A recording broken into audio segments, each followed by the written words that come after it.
Hi all welcome to Toss academy. So നമ്മളിന്ന് കേട്ടറ്റ് category 1 EVSൻ്റെ ഒരു മെഗാ റിവിഷനാണ് നിങ്ങൾക്ക് മുമ്പിൽ പ്രസൻറ്റ് ചെയ്യുന്നത്. എല്ലാവരും കാറ്റഗറി നമ്മുടെ കേട്ടറ്റ് എക്സാമിന് വേണ്ടിയിട്ട് പ്രിപ്പയർ ചെയ്യുമായിരിക്കും അല്ലേ? നമുക്ക് അടുത്ത ദിവസങ്ങളിലാണ് എക്സാം. വളരെ കുറച്ച് ദിവസങ്ങൾ കൂടിയുള്ളൂ. നിങ്ങളെല്ലാവരും എല്ലാ കാര്യങ്ങളും പഠിച്ചു എന്ന് വിശ്വസിക്കുകയാണ്. ഒരു റിവിഷനായിട്ട് മാത്രം ഈ ഒരു സീരീസിനെ നിങ്ങൾ കാണുക. ഓക്കെ, അപ്പോൾ നമുക്ക് ആദ്യം തന്നെ ഒരു ക്വസ്റ്റ്യൻ പേപ്പർ ഡിസ്കഷനിലൂടെ റിവിഷനിലേക്ക് പോവാം. ഓക്കെ, അപ്പോൾ നിങ്ങൾക്ക് ഇമ്പോർട്ടൻ്റ് ഏരിയാസ് ഒക്കെ ഞാനൊന്ന് പോയിന്റ് ഔട്ട് ചെയ്ത് പറഞ്ഞിട്ട് നമുക്ക് ആ ഏരിയാസ് ഒക്കെ ഡിസ്കസ് ചെയ്ത് പോവാം. ഓക്കെ ആണല്ലോ? ഓക്കെ, ഇത് കഴിഞ്ഞ പ്രാവശ്യത്തെ ക്വസ്റ്റ്യൻ പേപ്പറാണ് കേട്ടോ. അതിൽ കുറച്ച് ഇമ്പോർട്ടൻ്റ് ആയിട്ടുള്ള ഏരിയാസ് ഡിസ്കസ് ചെയ്യാം. എല്ലാ ക്വസ്റ്റ്യനും ഡിസ്കസ് ചെയ്ത് പോവുമല്ല, ഇമ്പോർട്ടൻ്റ് ഏരിയാസ് മെൻഷൻ ചെയ്ത് പോവാം കേട്ടോ. ഒരു ഭക്ഷ്യശൃംഖലയിലെ സസ്യാഹാരികൾ താഴെ പറയുന്നവയിൽ ഏതിലാണ് സസ്യാഹാരികൾ താഴെ പറയുന്നവയിൽ ഏതിൽ ഉൾപ്പെടുന്നു എന്നാണ് ചോദിച്ചിരിക്കുന്നത് കേട്ടോ. അപ്പോൾ ഭക്ഷ്യശൃംഖല എന്ന് പറയുന്ന ആ കൺസെപ്റ്റ് നിങ്ങൾ പഠിച്ചിരിക്കണം.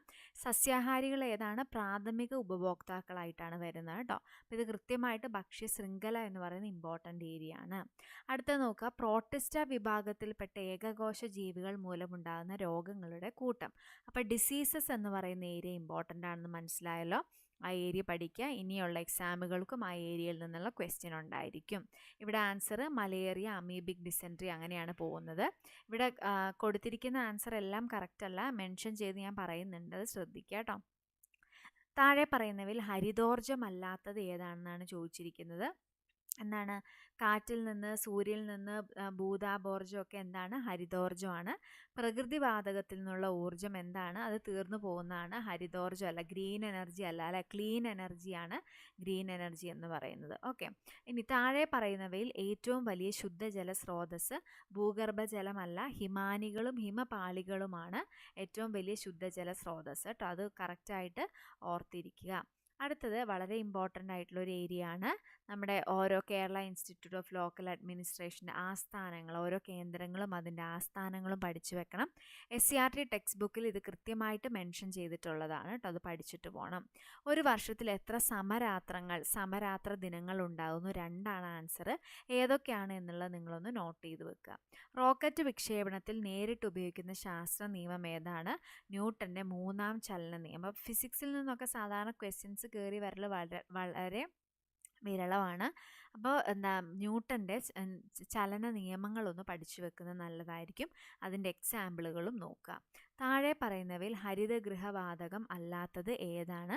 കാർബൺ മോണോക്സൈഡ് ആണ് എക്സാമ്പിൾ. ഇത് പൊതുവെ മിക്കവാറുമുള്ള എക്സാമുകൾക്കൊക്കെ കാണുന്ന ഒരു ചോദ്യമാണ്, പക്ഷെ അതൊക്കെ നമുക്ക് വളരെ ഡയറക്റ്റ് ആയിട്ട് തന്നെ ആൻസർ ചെയ്യാൻ പറ്റുന്നതാണ്.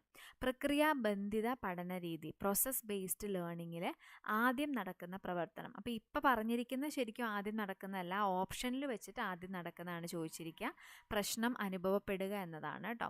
അടുത്ത നോക്കിയേ, നമ്മുടെ ലൈറ്റ് എന്ന് പറയുന്ന ടോപ്പിക്കിൽ കണ്ണുമായിട്ട് റിലേറ്റ് ചെയ്ത ഡിസീസുകൾ ഉണ്ട് അല്ലേ, അല്ലെങ്കിൽ അതിൻ്റെ കുറച്ച് കറക്ഷനുകളും കാര്യങ്ങളും ഒക്കെ ഉണ്ട്. ആ ടോപ്പിക്കുകൾ നോക്കിയിട്ട് പോവുക. ഓക്കെ, എന്താണ്? അടുത്തുള്ള വസ്തുക്കളിൽ നിന്ന് പ്രകാശം റെറ്റിനയ്ക്ക് പിന്നിൽ ഫോക്കസ് ചെയ്യപ്പെടുന്നു. കോൺവെക്സ് ലെൻസ് ആണ് ഉപയോഗിക്കേണ്ടത്. ഏതാണ് ആ പറയുന്ന ഡിഫക്റ്റ് എന്നുള്ളത് നോക്കുക. അതിൻ്റെ long site, short sight, astigmatism എല്ലാം നോക്കുക. അതിൻ്റെ കറക്ഷൻ ലെൻസുകൾ ഏതാണെന്നും പഠിച്ചു വെച്ചിട്ട് പോവുക. ദുരന്തങ്ങളെ അതിജീവിക്കാൻ നിർമ്മിക്കുന്ന ഷെൽട്ടറിൻ്റെ സവിശേഷത. അപ്പോൾ നമുക്കറിയാം ജപ്പാൻ പോലുള്ള സ്ഥലത്തൊക്കെ എന്താണ്, വീടുകളൊക്കെ കൂടുതൽ മരങ്ങൾ കൊണ്ടൊക്കെയാണ് ഉണ്ടാക്കുന്നത് അല്ലേ. എന്തുകൊണ്ടാണ്? അത് വളരെ കോസ്റ്റ്ലി ആയിട്ട് നമ്മൾ ഉണ്ടാക്കാറില്ല. പിന്നെ അതേപോലെ അതിന് എന്തെങ്കിലും ഈ എർത്ത് പോലുള്ള വന്നാലും ആൾക്കാരുടെ ജീവന് അധികം എന്താ പറയുക, ചലഞ്ചിങ് ആവാത്ത രീതിയിലുള്ള വസ്തുക്കൾ കൊണ്ടാണ് നിർമ്മിക്കുക കേട്ടോ. അടുത്തൊരു കറണ്ട് അഫെയർ ആണ്. EVSന് കറണ്ട് അഫെയർ എന്നുള്ള ക്വസ്റ്റ്യൻസ് വരും. അടുത്ത് നോക്കുക, സൂര്യനിൽ നിന്നുള്ള ദൂരത്തിൻ്റെ അടിസ്ഥാനത്തിൽ ഗ്രഹങ്ങളുടെ ശരിയായ ക്രമീകരണം. അപ്പം സൂര്യനും അതേപോലെ ഗ്രഹങ്ങളും ഒക്കെ പഠിക്കേണ്ട ഒരു ഏരിയ ആണ് കേട്ടോ. ബാക്കിയുള്ളത് പെഡഗോഗിയിലെ ക്വസ്റ്റ്യൻ ആണ്. നിങ്ങളൊന്ന് വായിച്ചു നോക്കിയാൽ മതി. 4 ഓപ്ഷൻ എന്നുള്ള കറക്റ്റ് ആൻസർ നിങ്ങൾക്ക് തന്നെ കിട്ടും. ഓപ്ഷൻ സി തന്നെയാണ് റൈറ്റ് ആൻസർ. അതെന്ന് പറഞ്ഞു കഴിഞ്ഞാൽ പ്രത്യേകിച്ചൊന്നും പഠിക്കാനില്ല, കൺസെപ്റ്റ് വായിച്ച് മനസ്സിലാക്കേണ്ട ടൈപ്പ് ഓഫ് ക്വസ്റ്റ്യൻ ആണ്. ആ ക്വസ്റ്റ്യനുകൾ നമുക്ക് ഹെൽപ്പ് ചെയ്യാൻ പറ്റില്ല, നിങ്ങൾ തന്നെ വായിച്ച് മനസ്സിലാക്കുക. അതല്ലാതെ ഓരോ കാര്യങ്ങൾ പഠിച്ചിട്ട് ചെയ്യേണ്ട ക്വസ്റ്റ്യനുകളാണ് നമ്മൾ ഡിസ്കസ് ചെയ്യുന്നത് കേട്ടോ. താഴെ പറയുന്നവയിൽ നട്ടലുള്ള ജീവി ഏതാണ്? കടൽ കുതിരയാണ്. നമ്മുടെ SCERT ടെക്സ്റ്റ് ബുക്കിലുള്ളതാണ്. ചിത്രസഹിതം എല്ലാ കടൽ വെള്ളരിക്കയുടെ ഒക്കെ ചിത്രസഹിതം എല്ലാം അവിടെ കൊടുത്തിട്ടുണ്ട് കേട്ടോ.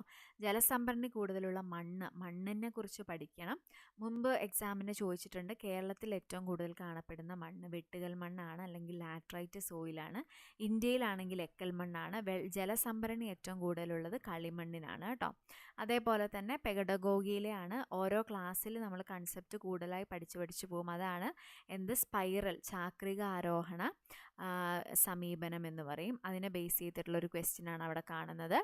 ഓക്കെ, ഇനി വ്യത്യസ്ത ചെടികൾ വളർന്ന് കായ്കൾ ഉണ്ടാകുന്നതിന് എടുക്കുന്ന കാലയളവ് ഒരുപോലെയാണോ എന്നുള്ള പ്രശ്നം പരിഹരിക്കുന്നതിന് അതിന് ഏതാണ്? സംവാദം കൊണ്ട് കാര്യമില്ല. ഫീൽഡ് ട്രിപ്പ് എന്ന് പറഞ്ഞാൽ നമ്മൾ ഒരു ദിവസം പോയിട്ട് വരുന്നതാണ്. ഗ്രൂപ്പ് ചർച്ച കൊണ്ട് കാര്യമില്ല. അതൊരു പ്രൊജക്റ്റായിട്ട് എടുക്കണം. ഒരു ദീർഘകാലത്തെ കാര്യങ്ങളാണ് അല്ലേ. അടുത്തത് കേരളത്തിൻ്റെ അതിരുകൾ തിരിച്ചറിയുക. 4 ഓപ്ഷൻ വായിക്കുമ്പോൾ തീർച്ചയായിട്ടും നിങ്ങൾക്ക് കിട്ടും. എന്താണ് ക്യൂണി കൾച്ചർ? ഇത് SCERT ടെക്സ്റ്റ് ബുക്കിലുള്ളതാണ്. പല രീതിയിലുള്ള കൾച്ചറുകൾ അതിൻ്റെ പേരുകൾ നിർബന്ധമായിട്ടും പഠിച്ചു വെക്കണം. അതൊക്കെ നമ്മുടെ ഡിസ്കഷനിൽ നമ്മൾ ഉൾപ്പെടുത്തിയിട്ടുണ്ട് കേട്ടോ. അടുത്തത് ചോദിച്ചിരിക്കുന്നത് പരിസരത്തെക്കുറിച്ച് പരിസരത്തിലൂടെ പരിസരത്തിന് വേണ്ടിയുള്ള പഠനമാണ് പരിസര പഠനം. ഇതിൽ പരിസരത്തെക്കുറിച്ച് എന്ന് സൂചിപ്പിക്കുന്നത് ഏത് മേഖലയാണ്? ഏതാണ്? മനോഭാവം, സർഗാത്മക, പ്രക്രിയ, വിജ്ഞാനം. ഏതാണ്? വിജ്ഞാന മേഖലയാണ് അല്ലേ. അടുത്തത് 5E ആണ്. 5E ഏതൊക്കെയാണെന്ന് നിങ്ങൾ പഠിച്ചിരിക്കണം. ഇതിൻ്റെ ക്വസ്റ്റ്യൻ്റെ ആൻസർ മെൻഷൻ ചെയ്തിട്ടുണ്ട്, നോക്കുക കേട്ടോ. അടുത്ത താഴെ പറയുന്ന പ്രത്യേകതകളുള്ള കേരളത്തിലെ ജില്ലകളെക്കുറിച്ചൊക്കെ ഒന്ന് അറിയുന്നത് നല്ലതാണ്. പക്ഷെ നമുക്ക് ലിമിറ്റഡ് ടൈമേ ഉള്ളൂ. നിങ്ങൾ നോക്കുക. ചിലതൊക്കെ നമ്മുടെ ഒരു ബേസിക് ആയിട്ടുള്ള ഐഡിയ കൊണ്ട് നമുക്ക് കിട്ടുന്നതായിരിക്കും. ഓക്കെ, ക്ലിയർ ആണല്ലോ. ഇനി കേരളത്തിലെ സംസ്ഥാന മത്സ്യം. ഇപ്പോൾ കേരളത്തിൻ്റെ സംസ്ഥാന മത്സ്യം, മൃഗങ്ങൾ, എന്താ പറയുക, പൂവ്, ഇതൊക്കെ നോക്കി വെക്കുന്നത് നല്ലതാണ്. തെറ്റായ ജോഡി ദിവസങ്ങൾ അല്ലേ, നമ്മൾ റിനൗണ്ട് ആയിട്ടുള്ള ദിവസങ്ങളുണ്ട്. എല്ലാം ഒന്നും പഠിക്കാൻ പറ്റില്ല, പക്ഷേ ക്വസ്റ്റ്യൻ പേപ്പറിൽ വന്നിട്ടുള്ളത് ജസ്റ്റ് ഒന്ന് പഠിച്ചേക്കുക. പ്രഥമ ശുശ്രൂഷ, ഫസ്റ്റ് എയ്ഡ് എന്ന് പറയുന്ന ക്വസ്റ്റ്യൻ ചോദിക്കുന്ന ഒരു ഏരിയ ആണ്, ഇമ്പോർട്ടൻ്റ് ആണ്. താഴെ പറയുന്നവയിൽ കള്ളിമുൾച്ചെടിയുടെ വിഭാഗത്തിൽ പെടുന്ന ഏതാണ്? ഇലമുളച്ചി അല്ലെങ്കിൽ ബ്രയോഫൈലം ആണ്. ഓക്കെ, അപ്പോൾ ഇത്രയും ഏരിയ, ഇതൊക്കെ SCERTയിലെ ക്വസ്റ്റ്യൻ ആണ് കേട്ടോ. അപ്പോൾ ഇത്രയും ഏരിയാസ് ആണ് നമ്മുടെ മുൻപിൽ ഈ പറയുന്ന കഴിഞ്ഞ പ്രാവശ്യത്തെ EVSന് ക്വസ്റ്റ്യൻസ് വന്നിട്ടുള്ളത്. കഴിഞ്ഞ പ്രാവശ്യത്തെയും അതേപോലെ മുൻ വർഷങ്ങളിലെയും ക്വസ്റ്റ്യൻ്റെ അനാലിസിസിലാണ് നമ്മൾ ഇന്നത്തെ ഒരു റിവിഷൻ പ്രിപ്പയർ ചെയ്തിരിക്കുന്നത്. എല്ലാവരും ക്ലാസ് നന്നായിട്ട് ശ്രദ്ധിക്കുക കേട്ടോ. ഓക്കെ, നമുക്ക് നോക്കാം മറ്റുള്ള ടോപ്പിക്കുകൾ. ഇനി നമ്മൾ ഓരോ ടോപ്പിക്കുകളുടെ റിവിഷനാണ് തുടർന്ന് പോകുന്നത്. ഓക്കെ.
ഓക്കെ, അപ്പോൾ വളരെ ഇമ്പോർട്ടൻ്റ് ആയിട്ടുള്ള ഒരു ഏരിയ ആണ് ബീജാങ്കുരണം അല്ലെങ്കിൽ ജെർമിനേഷൻ ഓഫ് സീഡ് എന്ന് പറയുന്നത്. അപ്പോൾ ഈ ഒരു കണ്ടന്റ് നിങ്ങൾ വായിച്ചു നോക്കുക. ഇതിൽ വളരെ ഇമ്പോർട്ടൻ്റ് ആയിട്ട് എക്സാമിന് ചോദിക്കുന്ന കൺസെപ്റ്റ് ആണ്. വിത്ത് മുളയ്ക്കുമ്പോൾ ആദ്യം പുറത്തു വരുന്നത് എന്താണ്? ബീജമൂലമാണ്. ഇംഗ്ലീഷിലെ പേര് റാഡിക്കൽ എന്നാണ് കേട്ടോ. ബീജമൂലം മണ്ണിലേക്ക് വളർന്നിട്ട് അത് വേരാകുന്നു. അപ്പോൾ ബീജമൂലത്തിൽ നിന്നാണ് വേരുണ്ടാകുന്നത്. ഭ്രൂണത്തിൽ നിന്ന് മുകളിലേക്ക് വരുന്ന ഭാഗത്തെയാണ് ബീജശീർഷം. അപ്പം ശീർഷം എന്ന് വെച്ചാൽ എന്താണ്? നമ്മുടെ തല എന്നുള്ള രീതിയിൽ അല്ലേ. അപ്പം ബീജശീർഷം മുകളിലേക്ക് വരുന്നതാണ്. ബീജശീർഷമാണ് പിന്നീട് എന്തായിട്ട് മാറുന്നത്? കാണ്ഡമായിട്ട് മാറുന്നത്. ഇല ആഹാരം നിർമ്മിക്കാൻ പോകുന്നത് വരെ ബീജപത്രത്തിലെ ആഹാരം, കോട്ടിയിലിടണം എന്നാണ് ഇംഗ്ലീഷിൽ പറയുക, അതിലെ ആഹാരം ഉപയോഗിച്ചിട്ടാണ് സസ്യം വളരുന്നത്. അതും ചോദിച്ചിട്ടുണ്ട്. ഒരു എന്താ പറയുക, ഇല ആഹാരം നിർമ്മിക്കാൻ പാകമാകുന്നത് വരെ ചെടി എന്തിൽ നിന്നാണ് ഭക്ഷണം എടുക്കുന്നത്? ബീജപത്രത്തിലെ ആഹാരമാണ് കേട്ടോ. അപ്പോൾ ഇത് ഇമ്പോർട്ടൻ്റ് ആണ്. വിത്ത് വിതരണത്തിൻ്റെ രീതി ഒന്ന് നോക്കി വെക്കുക. കാറ്റ് വഴി അപ്പൂപ്പൻ താടി മഹാഗണി, ജലം വഴി തെങ്ങ്, ജന്തുക്കൾ വഴി ആൽമരം, പ്രാവ്, പേര, അസ്ത്രപ്പുല്ല്, പൊട്ടിത്തെറിച്ചുണ്ടാകുന്നതാണ് വെണ്ടയും കാശിത്തുമ്പയും ഒക്കെ. ഓക്കെ, അപ്പോൾ ഈ രീതിയിലുള്ള ക്വസ്റ്റ്യൻസ് നിങ്ങൾക്ക് എക്സ്പെക്ട് ചെയ്യാം. ബീജാങ്കുരണത്തിൽ നിന്ന് തീർച്ചയായിട്ടും ചോദിക്കും.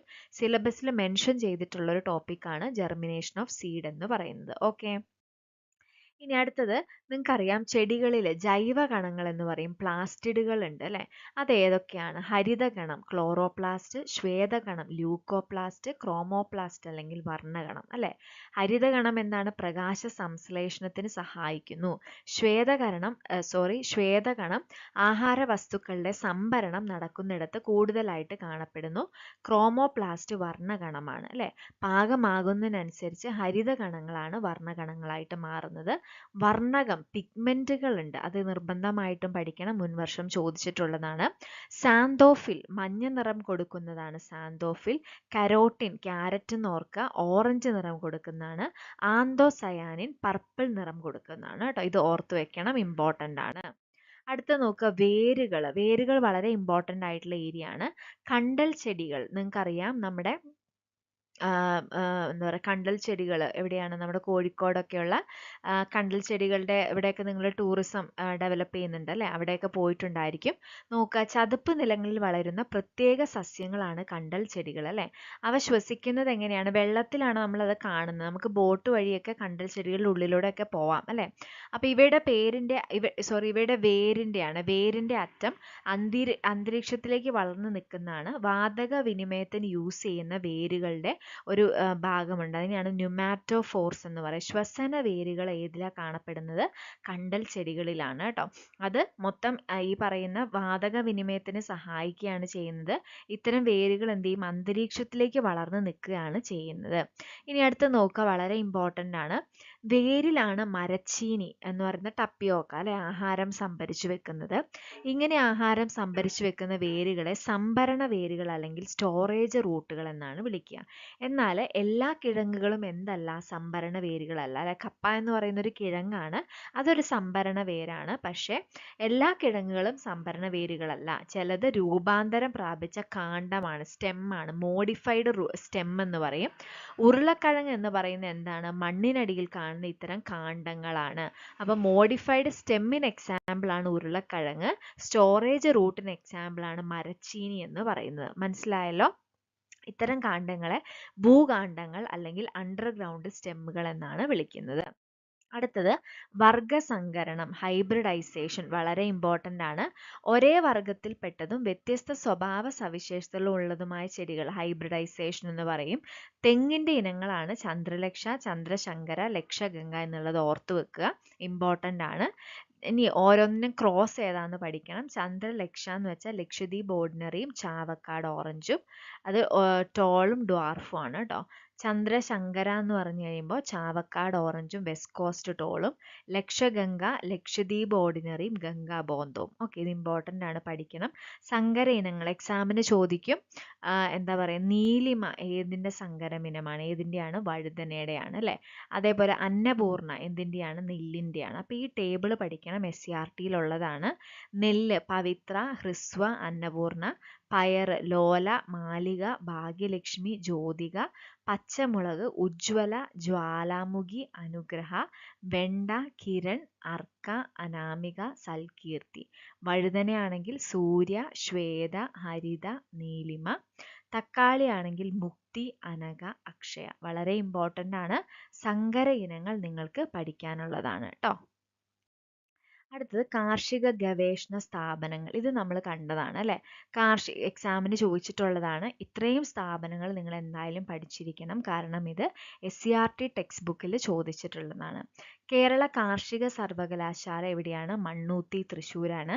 കേന്ദ്ര കിഴങ്ങുവിള ഗവേഷണ കേന്ദ്രം Sreekaryam, Thiruvananthapuram. Indian institute of spice research Kozhikode. Rubber research institute of India Kottayam. കേന്ദ്ര തോട്ടവിള ഗവേഷണ കേന്ദ്രം എവിടെയാണ്? കാസർഗോഡാണ്. വളരെ ഇമ്പോർട്ടൻ്റ് ആയിട്ടുള്ള ഒരു ഏരിയ ആണ്. 1 മാർക്കിൻ്റെ ക്വസ്റ്റ്യൻ എക്സ്പെക്ട് ചെയ്യാം. കഴിഞ്ഞ വർഷം ഒരു ക്വസ്റ്റ്യൻ നമ്മളിത് കണ്ടുല്ലേ, ഇതിൽ നിന്നൊരു ക്വസ്റ്റ്യൻ മാത്സ് ഫോളോയിങ് ആയിട്ട് ചോദിക്കാം, അല്ലെങ്കിൽ ജസ്റ്റ് 1 വേർഡ് ഒരു ക്വസ്റ്റ്യൻ ആയിട്ട് എവിടെയാണെന്നുള്ളതും ചോദിക്കാം. ഇതൊക്കെ എക്സ്പെക്ട് ചെയ്യണം. PSC മോഡൽ എക്സാമുകൾക്കും നമ്മുടെ EVS സയൻസ് പോലുള്ള എക്സാമുകൾക്കൊക്കെ നിങ്ങൾ ഈ ഒരു ടൈപ്പ് ഓഫ് ക്വസ്റ്റ്യൻ എക്സ്പെക്ട് ചെയ്യുക. ഓക്കെ, അടുത്തത് നമ്മളിത് കണ്ടു അല്ലേ, എക്സാമിന് വളരെ ഇമ്പോർട്ടൻ്റ് ആയിട്ടുള്ളതാണ്. സെറികൾച്ചർ, പട്ടുനൂൽ പുഴുവിൻ്റെനെയാണ് നമ്മൾ എന്തെന്ന് വിളിക്കുന്നത്? സെറികൾച്ചർ. പിസികൾച്ചർ ഏതാണ്? മത്സ്യം ആണ് പിസികൾച്ചർ.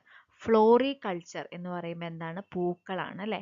എപ്പികൾച്ചർ എന്ന് പറയുമ്പോൾ ഏതാണ്? തേനീച്ചയാണ്. ക്യൂണികൾച്ചർ മുയലാണ്. അപ്പോൾ കഴിഞ്ഞ വർഷത്തെ എക്സാമിന് ചോദിച്ചത് ഏതാണ്? ക്യൂണികൾച്ചർ എന്താണ്? എന്തിൻ്റെയാണ്? മുയൽ കൃഷിയാണ് അല്ലേ? ഇനി ഇതേപോലെ എല്ലാം ചോദിക്കാം. സെറികൾച്ചർ പട്ടുനൂൽപ്പുഴു, ഫ്ലോറികൾച്ചർ പൂക്കൾ, പിസികൾച്ചർ മത്സ്യം, എപ്പികൾച്ചർ തേനീച്ച. അപ്പോൾ ഇപ്പം തന്നെ അങ്ങ് പഠിച്ചോളുക. സെറികൾച്ചർ പട്ടുനൂൽപ്പുഴു, പിസികൾച്ചർ മത്സ്യം, ഫ്ലോറികൾച്ചർ പൂക്കൾ, എപ്പികൾച്ചർ തേനീച്ച, ക്യൂണികൾച്ചർ മുയൽ. ഇത് SCERT ബുക്കിൽ പറഞ്ഞിരിക്കുന്നവയാണ് ഇത്രയും. ഇത് കൂടാതെയും ധാരാളം ഇതേപോലുള്ള പേരുകളുണ്ട്. അത് നിങ്ങൾക്കൊന്ന് സെർച്ച് ചെയ്ത് നോക്കിയാൽ കിട്ടും. അത് നിങ്ങൾ പഠിച്ചിട്ട് പോകുന്നത് വളരെ നല്ലതായിരിക്കും. ക്ലിയർ ആണല്ലോ? ഓക്കെ, അടുത്തത് ടാക്സോണമിയിലെ കുറച്ച് ഭാഗങ്ങളാണ്. ടാക്സോണമി എന്ന് പറയുമ്പോൾ നമ്മുടെ ബയോളജിയിൽ വരുന്ന ടാക്സോണമിയാണ് കേട്ടോ. 2 കിങ്ഡം ക്ലാസിഫിക്കേഷൻ, 5 കിങ്ഡം ക്ലാസിഫിക്കേഷൻ ആരുടെയാണെന്ന് പഠിക്കണം. ആരുടെയാണ്? 2 കിങ്ഡം കാർലസ് ലിനേഴ്സ് ആണ്. 5 കിങ്ഡം RH വിട്ടാക്കർ ആണ്. ഫാദർ ഓഫ് ടാക്സോണമി എന്നറിയപ്പെടുന്ന ആരാണ്? ലിനേഴ്സ് ആണ് കേട്ടോ. 2 കിങ്ഡത്തിൽ പ്ലാന്റ്, അനിമാലേ മാത്രമേ ഉള്ളൂ. 5 കിങ്ഡത്തിൽ monera, protista, fungi, plant, animalia ഇത്രയുണ്ട്. ഓക്കെ, അപ്പോൾ അതെല്ലാം പഠിച്ചു വെക്കുക, ഇമ്പോർട്ടൻ്റ് ആണ്. ഇനി കൊഴുപ്പിൽ ലയിക്കുന്ന ജീവകങ്ങൾ, വൈറ്റമിൻ എന്ന് പറയുന്ന ടോപ്പിക് ഇമ്പോർട്ടൻ്റ് ആണ്. പ്രീവിയസ് എക്സാമുകൾക്ക് ചോദിച്ചിട്ടുള്ളതാണ്. അപ്പോൾ എല്ലാ കാര്യങ്ങളും നമുക്ക് പറഞ്ഞു തരുന്നതിൽ ഒരു പരിമിതിയുണ്ട്. പ്രീവിയസ് ആയിട്ടുള്ള ചോദിച്ചിട്ടുള്ള കുറച്ച് കാര്യങ്ങൾ നമ്മളിവിടെ പ്രൊജക്റ്റ് ചെയ്ത് പറയുന്നുണ്ട്. കൊഴുപ്പിൽ ലയിക്കുന്ന ജീവകങ്ങൾ എന്താണ്? അടക്ക് എന്ന് പഠിക്കുക, അല്ലെങ്കിൽ കേട എന്ന് പഠിക്കുക. അപ്പോൾ കൊഴുപ്പ് എന്ന് പറയുന്ന ശരീരത്തിന് കേടാണെന്ന് ആലോചിച്ചാൽ കേട, KEDA. ഇത്രയും വിറ്റമിൻ എന്താണ്? കൊഴുപ്പിൽ ലയിക്കുന്നതാണ്. ജലത്തിൽ ലയിക്കുന്ന ഏതാണ്? Bയും Cയുമാണ്. അപ്പോൾ അതുകൊണ്ട് തന്നെ ചൂടാക്കുമ്പോൾ, ഭക്ഷണ പദാർത്ഥങ്ങൾ ചൂടാക്കുമ്പോൾ ആവിയിലൂടെ നഷ്ടപ്പെടുന്ന ഏതെന്ന് ചോദിച്ചാൽ Bയും Cയും പറയാൻ പറ്റും. നമ്മുടെ മൂത്രത്തിലൂടെ, വിസർജനത്തിലൂടെ നഷ്ടപ്പെടുന്ന ഏതാണെന്ന് ചോദിച്ചു കഴിഞ്ഞാലും Bയും Cയും പറയാൻ പറ്റും. മനസ്സിലായല്ലോ? അപ്പോൾ ഇത്രയും കാര്യങ്ങൾ ഇമ്പോർട്ടൻ്റ് ആണ്. അപ്പോൾ കൊഴുപ്പിൽ ലയിക്കാത്തവ, ലയിക്കുന്നവ എന്നൊക്കെ ചോദിച്ച് പല രീതിയിൽ ഈ ക്വസ്റ്റ്യൻ റിപ്പീറ്റ് ചെയ്തിട്ട് നമ്മുടെ എക്സാമിന് കാണാറുണ്ട്. നിർബന്ധമായിട്ടും പഠിച്ചു വെക്കുക. ക്ലിയർ ആണല്ലോ? ഇനി അടുത്തതാണ് ജീവകങ്ങളും അവയുടെ രാസനാമങ്ങളും.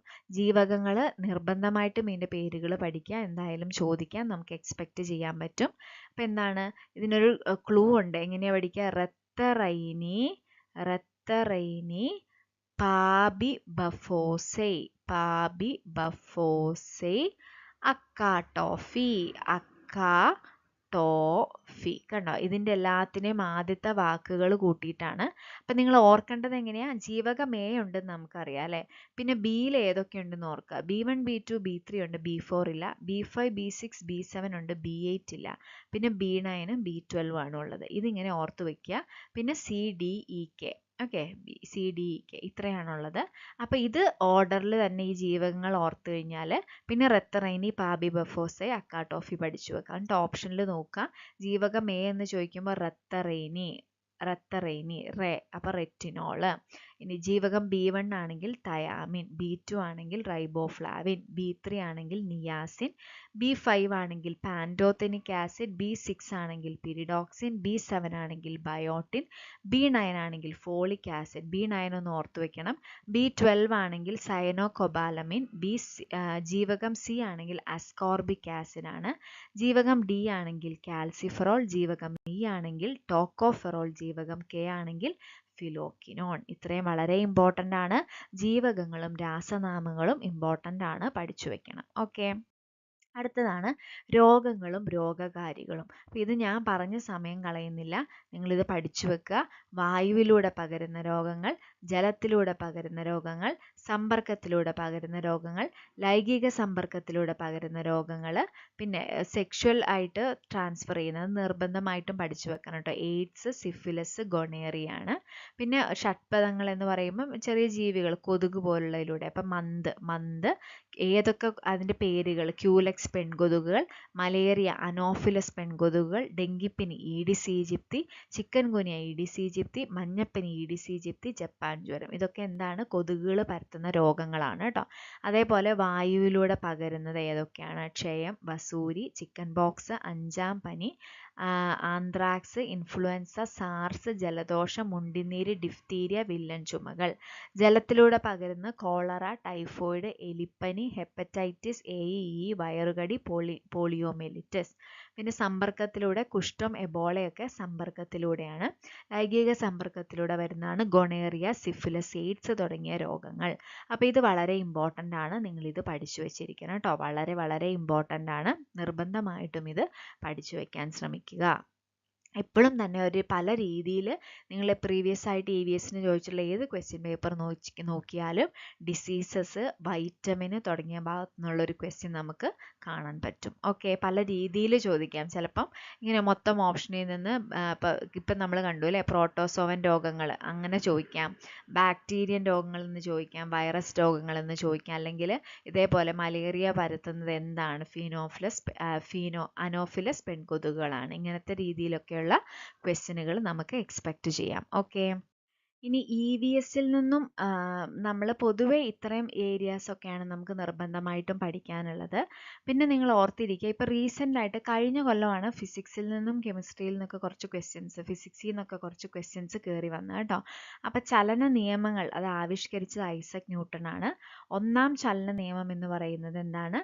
സന്തുലിതമായ ബാഹ്യബലത്തിന് വിധേയമാകുന്നത് വരെ ഏതൊരു വസ്തുവും അതിൻ്റെ നിശ്ചലാവസ്ഥയിലോ നേർരേഖ സമചലനത്തിലോ തുടരുന്നു. രണ്ടാം ചലന നിയമം എന്താണ് പറയുന്നത്? ഒരു വസ്തുവിനുണ്ടാകുന്ന വ്യത്യാസത്തിൻ്റെ നിരക്ക് ആ വസ്തുവിൽ പ്രയോഗിക്കുന്ന അസന്തുലിത ബാഹ്യബലത്തിന് നേരനുപാതത്തിലും ആക്ക വ്യത്യാസം. അപ്പോൾ ആക്ക വ്യത്യാസത്തിൻ്റെ കൺസെപ്റ്റ് പറയുന്ന രണ്ടാം ചലന നിയമമാണ് കേട്ടോ. മൂന്നാം ചലന നിയമമാണ് കഴിഞ്ഞ വർഷത്തെ എക്സാമിന് ചോദിച്ചത്. ഏതൊരു പ്രവർത്തനത്തിനും തുല്യവും വിപരീതമായ പ്രതിപ്രവർത്തനം. ചോദിച്ചത് റോക്കറ്റ് പ്രൊപ്പൽഷൻ ഏതിൻ്റെ ബേസിലാണ്? ഏതാണ്? മൂന്നാം ചലന നിയമത്തിലാണ് അല്ലേ. അതേപോലെ നമുക്ക് പല രീതിയിലുള്ള എക്സാമ്പിളുകൾ വെച്ചിട്ട് ഈ ചോദ്യങ്ങൾ ചോദിക്കാം. ചലന സമവാക്യങ്ങളൊന്നും നിങ്ങൾ പഠിച്ചിരിക്കണം എന്നില്ല. പഠിക്കുവാണെങ്കിൽ ജസ്റ്റ് ചലന സമവാക്യങ്ങൾ പഠിക്കുക. പ്രോബ്ലംസ് ഒന്നും EVSൻ്റെ എക്സാമിന് പൊതുവേ ചോദിച്ച് കാണാറില്ല. അപ്പോൾ അതിനു വേണ്ടി നിങ്ങൾ സമയം കളയേണ്ട. ബേസിക് ആയിട്ടുള്ള കുറച്ച് ഫാക്റ്റുകൾ ഫിസിക്സിൽ നിന്നും കെമിസ്ട്രിയിൽ നിന്നും പഠിച്ചാൽ അത് തന്നെ ധാരാളമായിരിക്കും. ഓക്കെ, ഇനി കെമിസ്ട്രിയിൽ അതേപോലെ നിങ്ങൾക്ക് കോമ്പറ്റേറ്റീവ് എക്സാമുകൾക്ക് പൊതുവെ കാണുന്നതാണ് ലോഹങ്ങളും അയിരുകളും. ഒന്ന് പഠിച്ചു വെച്ചാൽ നല്ലതായിരിക്കും. അലൂമിനിയത്തിൻ്റെ അയിരാണ് ബോക്സൈറ്റ്, അയണിൻ്റെ ഹെമറ്റൈറ്റ്, മാഗ്നറ്റൈറ്റ്, കോപ്പറിൻ്റെ കോപ്പർ പൈറൈറ്റൈറ്റ്സ്, കുപ്രൈറ്റ്, സിങ്കിൻ്റെ സിങ്ക് ബ്ലെൻഡ്, കലാമിൻ. അപ്പോൾ ഇത്രയും കാര്യങ്ങളാണ് എവിടെ വരുന്നത്? ലോഹങ്ങളും അയിരുകളും എന്നുള്ള ഏരിയയിൽ നിങ്ങളൊന്ന് പഠിച്ചിരിക്കുക കേട്ടോ. ഇതിലേതെങ്കിലുമൊക്കെ ഈ ഭാഗത്തു നിന്ന് ക്വസ്റ്റ്യൻ ചോദിച്ചിട്ടുണ്ടെങ്കിൽ നിങ്ങളോട് ചോദിക്കുന്നതായിരിക്കും. ക്ലിയർ ആണല്ലോ. ഇനി നമുക്ക് പെഡഗോഗിയിൽ കുറച്ച് ഏരിയാസ് നോക്കാം. പെഡഗോഗിയുടെ ഭാഗത്തുനിന്ന് നമുക്ക് EVSൻ്റെ രീതിയിൽ നോക്കുകയാണെങ്കിൽ കൂടുതലും ആപ്ലിക്കേഷൻ ലെവൽ ഓഫ് ക്വസ്റ്റ്യൻസ് ആണ് ചോദിക്കുന്നത് കേട്ടോ. അങ്ങനെ വെച്ചാൽ നമുക്ക് തന്നെ ക്വസ്റ്റ്യൻ വായിച്ച ഓപ്ഷനിൽ നിന്ന് പ്ലോട്ട് ചെയ്യാൻ പറ്റുന്ന രീതിയിലുള്ള ക്വസ്റ്റ്യനുകളാണ്. അപ്പോൾ നമ്മൾ എന്നാലും കുറച്ച് ഏരിയാസ് നോക്കാം. മെത്തേഡ്സ് ഓഫ് ടീച്ചിങ് സയൻസ് അല്ലേ, സയൻസ് പഠിപ്പിക്കാനുള്ള മെത്തേഡുകൾ. അപ്പോൾ നിങ്ങൾക്ക് അറിയാം എന്താണ് ലെക്ചർ മെത്തേഡ് ഇതിൻ്റെ ഒരു എക്സാമ്പിൾ ആണ്. ലെക്ചർ മെത്തേഡ്, ഡെമോൺസ്ട്രേഷൻ മെത്തേഡ്, ഒരു എക്സാമ്പിളാണ്. പിന്നെ ലെക്ചർ കം ഡെമോൺസ്ട്രേഷൻ മെത്തേഡ് ഉണ്ട്, ലബോറട്ടറി മെത്തേഡ് ഉണ്ട്, ഈ ലെക്ചർ മെത്തേഡ്, ഡെമോൺസ്ട്രേഷൻ മെത്തേഡ് എന്നൊക്കെ പറയുന്നത് ടീച്ചർ സെൻറ്റേർഡ് ആണ് അല്ലേ, ടീച്ചർ സെൻറ്റേർഡ് ആണ്, അതായത് ഇത് ബിഹേവിയറിസ്റ്റ് മോഡലിൽ വരുന്നതാണ് അല്ലേ. ഇനി കുറച്ചും കൂടെ കൺസ്ട്രക്റ്റിവിസ്റ്റ് മോഡലിലേക്ക് വരുമ്പോൾ ഏതാണ് വരിക, ഹ്യൂറിസ്റ്റിക് മെത്തേഡ് അല്ലേ, ഹ്യൂറിസ്റ്റിക് മെത്തേഡ്. ഇത് ഡെവലപ്പ് ചെയ്തത് ആരാണ്, എഡ്വേർഡ് ആംസ്ട്രോങ് ആണ്, ഈ മെത്തേഡ് ഡെവലപ്പ് ചെയ്തത് അല്ലേ. അങ്ങനെ വെച്ചാൽ എന്താണ്, find the answer to his problem by his own unaided effort, മറ്റാരും സഹായമില്ലാതെ സ്വന്തമായിട്ട് തൻ്റെ പ്രശ്നങ്ങൾക്കുള്ള പരിഹാരം, പ്രോബ്ലത്തിനുള്ള സൊല്യൂഷൻ കണ്ടുപിടിക്കുകയാണ് എന്തെന്ന് പറയുന്നത്, ഹ്യൂറിസ്റ്റിക് മെത്തേഡ് എന്ന് പറയുന്നത് അല്ലേ. അടുത്തതാണ് project method. Project method important ആണ്. ആരാണ് നമ്മൾ അതിനെ പോപ്പുലറൈസ് ചെയ്തത്, ജോൺ ഡൂവി ആണ് കേട്ടോ. ജോൺ ഡൂവി ആണ് പ്രൊജക്റ്റ് മെത്തേഡിനെ പോപ്പുലറൈസ് ചെയ്തിട്ടുള്ളത്. ഓക്കെ, ലേണിംഗ് ബൈ ഡൂയിങ് എന്നുള്ളതാണ് പ്രൊജക്റ്റ് മെത്തേഡിന്റെ ബേസിക് ആയിട്ടുള്ള ആശയം എന്ന് പറയുന്നത്. ക്ലിയർ ആണല്ലോ. പിന്നെ WH കിൽപാട്രിക് ഒക്കെ പ്രൊജക്റ്റ് മെത്തേഡുമായിട്ട് ബന്ധപ്പെട്ടിട്ടുള്ള ആളാണ് എന്നുള്ളത് ഒന്ന് ഓർത്ത് വെക്കുക. ഓക്കെ, പിന്നീട് പിന്നെ പ്രോബ്ലം സോൾവിങ് മെത്തേഡ്, അപ്പോൾ ഇതൊക്കെ എന്താണ്, കൺസ്ട്രക്റ്റിവിസ്റ്റ് ആയിട്ടുള്ള അല്ലെങ്കിൽ ചൈൽഡ് സെൻറ്റേർഡ് ആയിട്ടുള്ള മെത്തേഡുകളാണ്, പുതിയ രീതികളാണ് heuristic method, project method, problem solving ഒക്കെ. ഓക്കെ, ഇനി ഇവിടെ നിങ്ങൾ ഓർക്കാനുള്ളതാണ് ഡാൽട്ടൺ പ്ലാൻ. എന്താണ് ഡാൽട്ടൺ പ്ലാൻ എന്ന് പറഞ്ഞു കഴിഞ്ഞാൽ, ഡാൽട്ടൺ പ്ലാൻ എന്ന് പറഞ്ഞു കഴിഞ്ഞാൽ ഇത് ഡെവലപ്പ് ചെയ്തിരിക്കുന്ന ഹെലൻ പാർക്ക്ഹൗസ്റ്റ് ആണ്. ആരാണ്, ഹെലൻ പാർക്ക്ഹൗസ്റ്റ് ആണ് ഇത് ഡെവലപ്പ് ചെയ്തിരിക്കുന്ന വ്യക്തി എന്ന് പറയുന്നത്. എക്സാമിന് ചോദിക്കാം. ഇത് 3-4 പ്രിൻസിപ്പിളിനെ ബേസ് ചെയ്തിട്ടാണ്, principle of freedom, principle of individual work, principle of self effort, ഇതിനൊക്കെ ബേസ് ചെയ്തിട്ടാണ് കേട്ടോ. ഇനി അതേപോലെ ഡാൽട്ടൺ പ്ലാനിനുള്ള ഫീച്ചേഴ്സ് എന്താണ്, സബ്ജക്റ്റ് ലബോറട്ടറീസ് വേണം, സ്പെഷ്യലൈസ്ഡ് ടീച്ചേഴ്സ് വേണം, അസൈൻമെന്റ്സുകളും കാര്യങ്ങളും, റെക്കോർഡുകൾ, കോൺഫറൻസ് ഒക്കെ ഇതിന്റെ ഭാഗമായിട്ട് വരുന്നതാണ്. ഇനി ആക്ടിവിറ്റി ബേസ്ഡ് ലേണിംഗ് എന്ന് പറഞ്ഞാൽ എന്താണ്, learning based on doing experiments, അതാണ് ആക്ടിവിറ്റി ബേസ്ഡ് ലേണിംഗ് എന്ന് പറയുന്നത്. ഓക്കെ, അതേപോലെ ബ്ലെൻഡഡ് ലേണിംഗ് എന്ന് പറയുന്ന ഒരു കൺസെപ്റ്റ് ഉണ്ട്. എന്താണ് ബ്ലെൻഡഡ് ലേണിംഗ് എന്ന് പറഞ്ഞു കഴിഞ്ഞാൽ, നൂതനമായിട്ടുള്ള നമ്മുടെ ഓൺലൈൻ ആയിട്ടുള്ള കാര്യങ്ങളും നമ്മുടെ പരമ്പരാഗതമായിട്ടുള്ള ടീച്ചിങ് മെത്തേഡുകളും ബ്ലെൻഡ് ചെയ്ത് ഒരുമിച്ച് ഇതാക്കുന്നതാണ് ബ്ലെൻഡഡ് മെത്തേഡുകൾ എന്ന് പറയുന്നത്. ഓക്കെ, അപ്പോൾ ഇത്തരത്തിലുള്ള കാര്യങ്ങളൊക്കെ ജസ്റ്റ് ഒന്ന് ഓർത്തിരിക്കുക.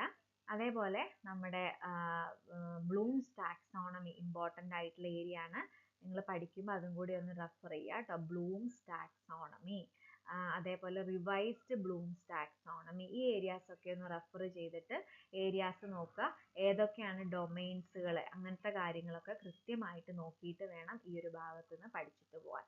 ക്ലിയർ ആണല്ലോ. അപ്പോൾ എല്ലാവർക്കും അതേപോലെ മൈക്രോ ടീച്ചിങ് എന്താണ് അല്ലേ, മൈക്രോ ടീച്ചിങ്ങിൻ്റെ ഒരു സൈക്കിൾ ഉണ്ട് അല്ലേ, ആ സൈക്കിളുകളും കാര്യങ്ങളും മൈക്രോ ടീച്ചിങ്ങുമായിട്ട് അനുബന്ധപ്പെട്ട കാര്യങ്ങൾ ഒക്കെ നോക്കിയിട്ട് വേണം നിങ്ങൾ ഈ ഒരു എക്സാമിന് പോകാൻ വേണ്ടിയിട്ട്.